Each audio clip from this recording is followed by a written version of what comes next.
Electrical गुरु या चॅनलवरती आपले स्वागत आहे. तर विषय असा आहे मित्रांनो, हा जो पॅनल लाईट आहे ना, पॅनल लाईट आहे बघा, पूर्ण असं डीप म्हणजे जास्त काही त्याची हे नाही आहे साईज, पण तो जे POPचा गाळा आहे ना तिथं बसत नाही आहे. त्याला आहे ना थोडं घासावं लागेल. तर आपली वॅक्चा असते ना, वॅक्चा घेऊन यायला आहे ना थोडं घासून घेतलं ना तर लाईट मस्त बसून जाईल. पण काही इलेक्ट्रिशियन लोकं काय करतात की बाबा POPवाल्यानं बोलवून त्याला गाळा कट करायला लावेल. थोडं नॉर्मल आहे, ते नॉर्मल गोष्ट होती. त्यामुळं कसं आहे, एकदम व्यवस्थित सर्कलमध्ये त्याला घासून घेतलं ना तर बसून जाईना. तर मी थोडं घासून घेतलं त्याला, आणि घासताना कसं आहे सर्कलमध्येच घासावं लागतं, कारण की मग थोडं इकडे तिकडे झालं ना तर ते POP म्हणजे खालून आहे ना स्पॉट होतो ते आपला होल जो असतो तो.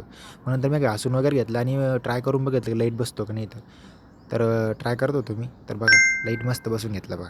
एकदम मग 2 मिनटाचं काम होतं, 2 मिनटात बसून घेतलं. नंतर काय, मग मी जॉईंट वगैरे मारून आपलं कनेक्शन करून घेतलं लाईटची, आणि पूर्ण लाईट आपल्याला बसून द्यायचा होता. मग काय कनेक्शन वगैरे मारून घेतली आणि लाईट बसून दिला.